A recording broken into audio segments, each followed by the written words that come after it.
Hello, welcome to Thursday's Notts Today with me, Mark Dennison. Hope you're doing okay. Here's what's on the show today. Firstly, we've been to a day of action in Hockley aimed at getting people and businesses more in love with our city centre. I guess it could do a little bit of a clean-up. There is quite a lot of poverty in Nottingham on the street, so I think anything that we can do to kind of maintain it and also, to get people coming to Nottingham. More on that shortly, plus we'll be hearing concerns from Nottinghamshire Wildlife Trust about how planned government planning reforms could affect the environment. The Trust fears the new Labour government's reforms to the planning applications could break nature promises and need more measures to prevent irreversible habitat damage. We'll be hearing from them soon.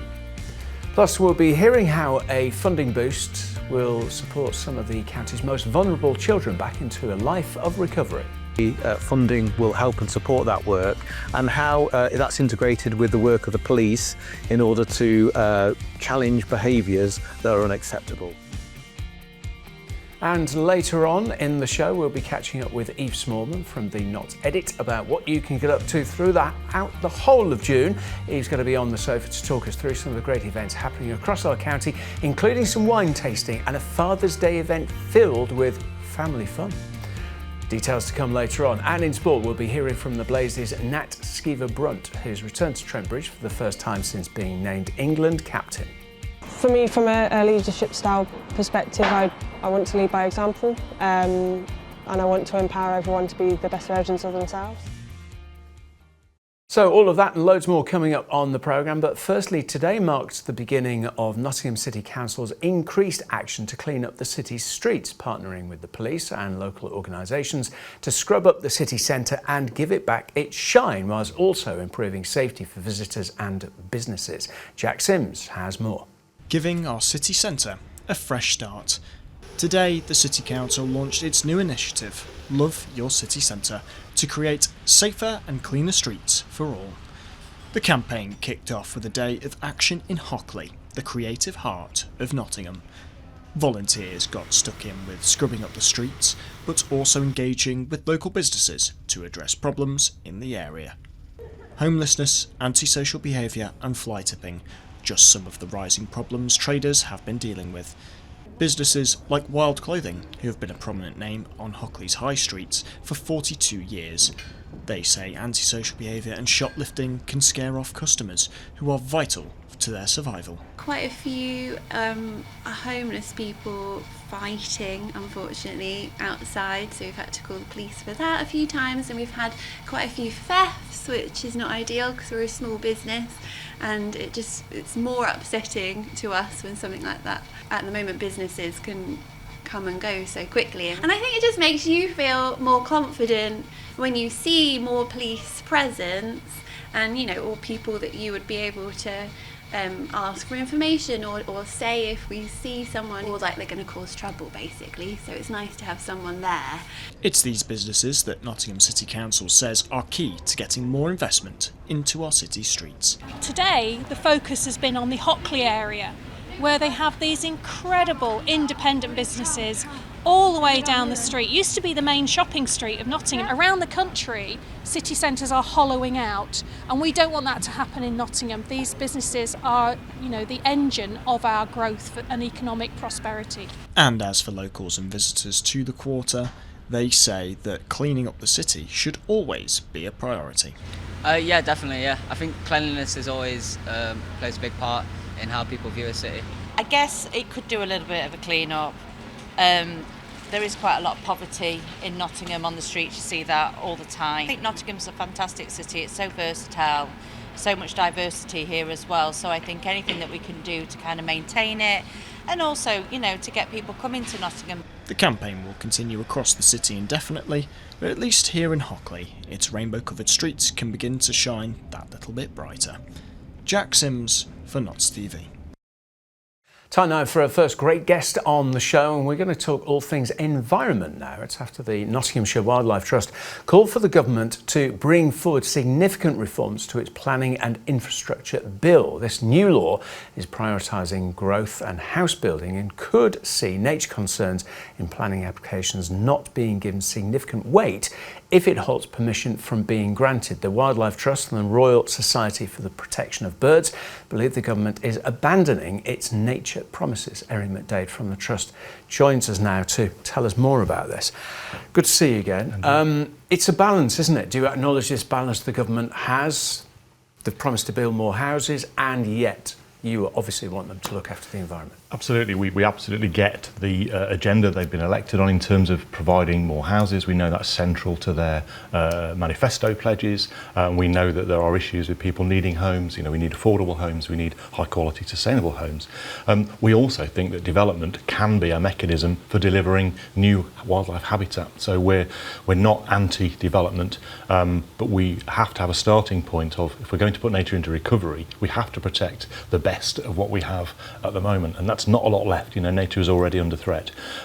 We were promised a win-win from this bill, so a win for growth but also for protecting nature, and we've been diligently working with the government prior to the election about ways in which this bill could be framed, how development could actually be married with, you know, nature protection, nature restoration.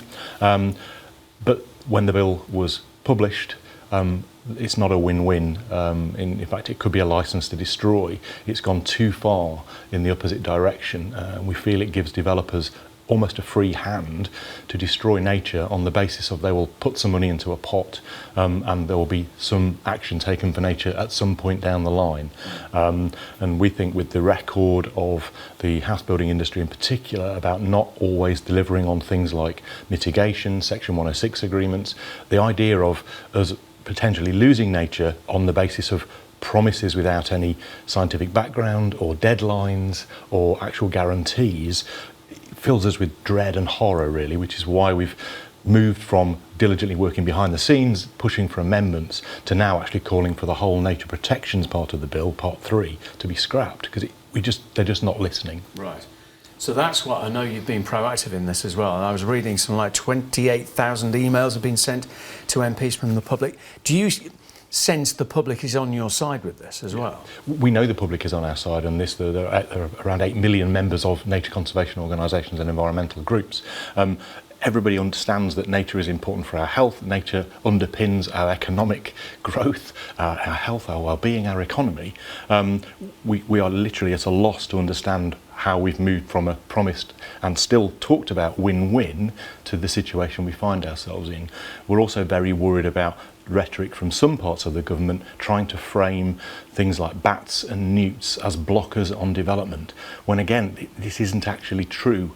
We've done some new research, and species, particularly bats and newts, only feature in something like 3% of all planning appeals. So not all planning cases, just those that go to appeal, and there are over 1 million planning permissions for housing already in the system. So our view is that developers need to get on with developing the houses for which they have permission, and again can't understand why there's this rhetoric around wildlife being the blocker when it just simply isn't true. Because I've heard interviews with government ministers who've talked about too much red tape and things like that. Do you think this is all getting wrapped up in the same issue? Yeah, and we understand the planning system is complex. We work within the planning system. We absolutely think there is room for simplifying the planning system, looking at new mechanisms for promoting nature recovery. We just don't think that part 3 of this bill is it. It's removed the science, it's removed the needs for checks and balances, and actually in the government's own watchdog, the Office for Environmental Protection, has said this bill is regressive. It will unpick nature protections. It won't enable the government to deliver its stated commitments on nature recovery. So we are just at a loss as to why the government seem determined to push in this direction. We know they're under pressure from a range of directions, and we don't bombard MPs' mailboxes lightly. We would much prefer to be talking face to face, actually explaining and discussing ways forward. But at the moment, we just feel we've been left with no choice, which is why those emails have only been generated in the last 2 weeks. So that gives 28,000 in 2 weeks. It gives a sense of how many people care about this, and we've only just started on that campaign. So we're going to keep pushing because we just feel the government have to listen, and make changes to this bill. Yeah. Well, look, appreciate you coming in and giving your side of things. Erin, good to see you as ever. Thank you very much indeed. We did put these concerns to the Department for Housing, Communities and Local Government, but received no response from the government itself. Time for some other Notts news now, and police have asked for help after a sexual assault at a supermarket car park. The incident happened at the Lidl in Carrington about 4 o'clock in the morning of Sunday, May the 18th, with 3 men witnessing the incident and helping the victim in the aftermath. 41-year-old Kevin Undoro of Whitehill Avenue in Luton was charged with sexual assault, false imprisonment and kidnap, and will appear in Crown Court later this month. Police say the 3 potential witnesses could have vital information and they should get in touch with the police on 101. Next, a family has paid tribute to a happy, kind and loving man who was killed by a careless driver. Stephen Day died from his injuries in Sutton Bonington after being hit by a Ford Ranger driven by 29-year-old Carl Twyford in October 2021. He'd been socialising with his friends and was hit when he walked away from the King's Head pub just minutes away from where he lived. Twyford, who is now of Kettering in Northamptonshire, was found guilty of causing death by careless driving and drugs offences in Nottingham Crown Court, where he was jailed for 4.5 years. Time for a short break now. When we come back, we'll be catching up with Eve Smallman from the Notts Edit to see what you can get up to in June. We've also got your full sport roundup as well. Lots to talk about when we return after this.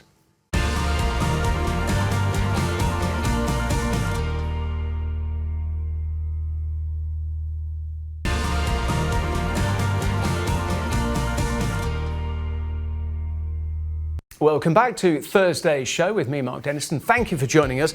Here's what's happening in Notts today. Firstly, a council leader says he feels aggrieved by comments made by one of his officers about cemetery decoration rule changes. Milan Radulovic, who leads Broxtowe Borough Council, has hit back at comments made by the authority's cemetery and bereavement services, suggesting his council has weakened its position by pausing planned rule changes to cemetery decorations. The pause was enforced after concerns by campaigning families who were being told to remove decorations from gravestones due to concerns about health and safety. And new CCTV will be installed at a popular Notts nature reserve to prevent prolonged and sustained vandalism at 2 Victorian lodges. Nottinghamshire County Council has asked to install the CCTV cameras at Bestwood Country Park. They would focus on the park's Alexandra Lodge, a pair of Grade 2 listed buildings built in the 1860s and which act as the main entrance into the grounds and woodland at the park. The council said the buildings have been subject to significant antisocial behaviour and need to be monitored. Moving on now, and a service to help children and young people who've experienced domestic abuse has been extended and expanded in Notts. More than 590 children across the city and county will get the help they need to recover, rebuild and move forward, thanks to a funding boost announced by the Police and Crime Commissioner Gary Godden. Here's what he had to say about where the money will go. Hi, I'm Gary Godden, Police and Crime Commissioner for Nottinghamshire. Today I'm at Imara and we are celebrating the increase in funding for CARDA. And I'm with Kath today, who is the CEO of Imara, and we've been talking about domestic violence and violence against women and violence against anybody, particularly those in a relationship format and a family format, and understanding the work that they do, how the funding will help and support that work, and how that's integrated with the work of the police in order to challenge behaviours that are unacceptable. Kath, in terms of the funding, how will it support the work that you do? So the work that we're doing through the CARDA funding is one-to-one arts therapists. We have a team of creative arts therapists working with children and young people affected by domestic abuse. We have the Domestic Abuse Recovering Together group that works with mothers and one of their children in group. We have dyadic art therapy, which is 1 to 2, so a therapist working with a parent and a child, helping build their relationship. And the fourth bit of work that we do is it's called having therapeutic conversations with children. So that's a specialist teaching assistant working in 4 city and county schools to have half-hour conversations with children over a term. So again, children who have been affected by domestic abuse, and just that interaction over a term, so it's kind of 10 weeks, can really make a difference to how the child gets on with their peers, authority in school and their parents. So as you've seen there, that this is really, really challenging work, and I've just been talking to some of the JISVAs upstairs about the work that they do and some of the areas that they cover. I'm here at Imara today, and I will be visiting other areas of support that we do in terms of the PCC office, and making sure that A, that they're funded, B, that we can get outcomes, and just really get a feel for the work that is being done, the really good work that's being done in Nottinghamshire, however difficult or complex that work is. It is time now for our second great guest of the show, and if you're looking for something to get up to in June, don't you look any further, because our next guest is here with all the inspiration you need. Of course, it's Eve Smallman, founder of the Knots Edit. Hello. Hi. Thanks for coming. Yeah, I'm good, thank you. Yeah. So you've got 4 ideas. Let's go through this. This is in chronological order. So what's this about? A wine tasting and trail?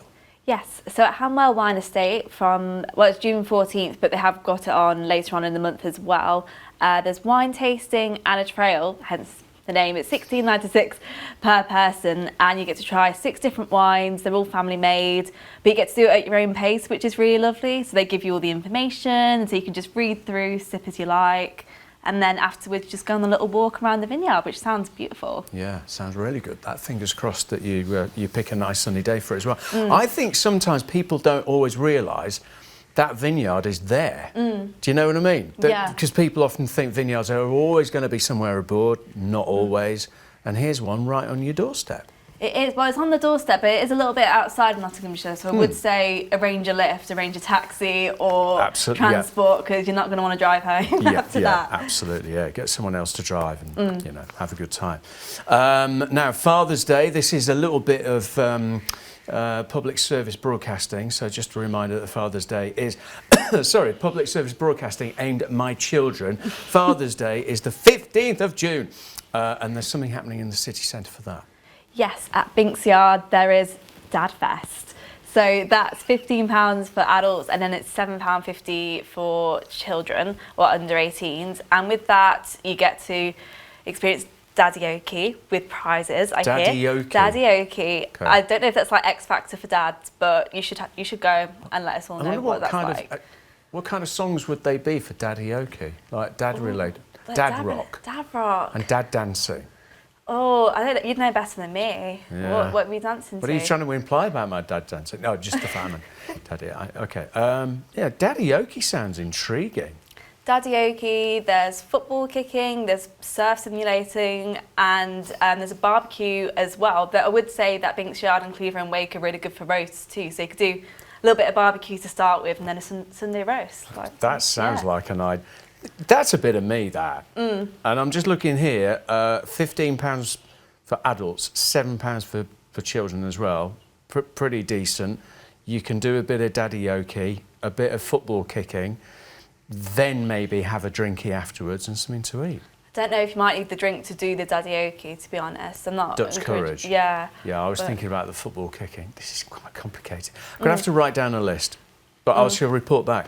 And from that, we move swiftly to Cheers to Nottingham. What's that about? Yes, so there's a local artist called Yasmin Cousins, and she's hosting a lovely event at Waterstones on June 24th, which is £30 per person. So you'll get to decorate your own Nottingham-themed beer mug. So it'll be glass, so it'll have decals like Old Market Square and the Left Lion and Green's Windmill, and you'll get to decorate a bookmark to go with it, which just sounds really wholesome and chilled out. Yeah. That's really nice. And you get to keep it, obviously, afterwards. Yes. You can make you don't make it. Thanks very much. I'll have that. Can you imagine? Give it back. Like take them to the bar or something. They're like, look, we're using these actually. So Actually, that's a bit too good. We'll have it back. Yeah. So that's at Waterstones on June the 24th. Beer mug and bookmark workshop. That sounds really good, actually. And one more. Now, Woollerton Park. A lot of people will know they do a motor show that's been running for years and years. Food festivals have become really big, haven't they, recently? Yes, and this Brandon Food Festival has never come to Nottingham before, but this is the first year that it's coming here, Right. which is great because I do think the food scene in Nottingham is just absolutely blossoming at the moment. It's amazing. So there will be live music, The Wanted 2.0, so 2 members of the original Wanted will be there. Blue, as well as cooking demonstrations. So Richie Stainsby from Number 12, he'll be doing one. I don't know if you ever saw him on MasterChef last year. Yeah. Yeah, great guy. A few bake-off winners. People like that. It just sounds like a really lovely day to, get stuck into some food, learn how to cook it yourself, hopefully, and see some great bands. I really hope they do samples as well, like free sample, because that's one of the best things about something like that, isn't it? Just having a wander around, just a little sample. Thanks very much indeed. Part of the whole experience, isn't it? I love that. I love the little samples. I would just go around and do it all. Yeah, good. Listen, Eve, thank you for coming in. Good to see you. Foodie Festival, we should say, 27th to 29th at Woollerton Park. I hope you have a lovely June yourself. We'll see you back here soon. Thank you, Eve. Time now for your sport, and we'll start with cricket. That's after the Blazes' Nat Shiva Brunt returned to Trent Bridge for her first interview after being named England captain. In a new interview shared by the club, she has reflected on the feeling of taking on the captaincy, the upcoming IT20 series against India, and how she will model the team in her style. Have a look. Yeah, very special. Something that I guess have thought about for a while. Obviously, playing under Heather has been a huge learning curve, and obviously having done it for 9 years, there's so much to learn from her. But yeah, I'm really excited to, I guess, take over the mantle and take the team forward. For me, from a leadership style perspective, I want to lead by example, and I want to empower everyone to be the best versions of themselves. And in football, last night we aired the final ever episode of Team Talk, which you can catch up with right now on Notts TV, right through the week, or going on our website or official YouTube channel. For the final show, Mark and Charlie were joined by Kelvin Wilson and Johnny Owen to look back on a dramatic season for all of our clubs. Here's some of their reflections on a year to remember for Forest. Remarkable season. I think Charlie was right what he said. We had this incredible momentum, playing well. I think what happened at the end, a few things. It was just a smaller squad. Me and Charlie and Kelvin were talking about it before we came on air. You just didn't have quite that strength on the bench. You've got to remember as well, financially in football, it's so important, the money that goes into a club. Those clubs like Newcastle and Aston Villa have been in the top league, they've been in Champions Leagues. The money that goes into a club is phenomenal. Just Forest staying in the Premier League was a remarkable achievement. I remember reading some of this, a scattergun approach to recruitment. Well, was it successful? Well, yes, they stayed up. So it's a successful scattergun approach. They managed to stay in the league. And we've seen this season how difficult that is. They've got a problem in the Premier League, by the way. The last 2 seasons, 3 teams have gone up, come straight back down. So the gap is growing. So Forest staying in the Premier League was remarkable. Predictions this year from top pundits. Catch up with that right now. Final ever Team Talk. Time now for your picture of the day. This one taken by Lawn Master. I remember that quiz on the radio. Oh no, something else. Tag us in your photos using @Notts_TV on Instagram. As for the weather forecast, temperatures down to 10 degrees, a mix really of sunshine and showers. Today should be mainly dry overnight. Tomorrow should be a fairly dry day. Highs of 18 degrees and sunny spells through the daytime, down to 10 degrees again tomorrow night. And looking ahead to Saturday, we're back to sunshine and showers, slightly cooler, highs of 16 degrees, lows of 10. That'll do it. Thanks for watching. Thanks to all of our guests and the team behind the scenes. Emma's here tomorrow from 5:30. Meantime, bye-bye.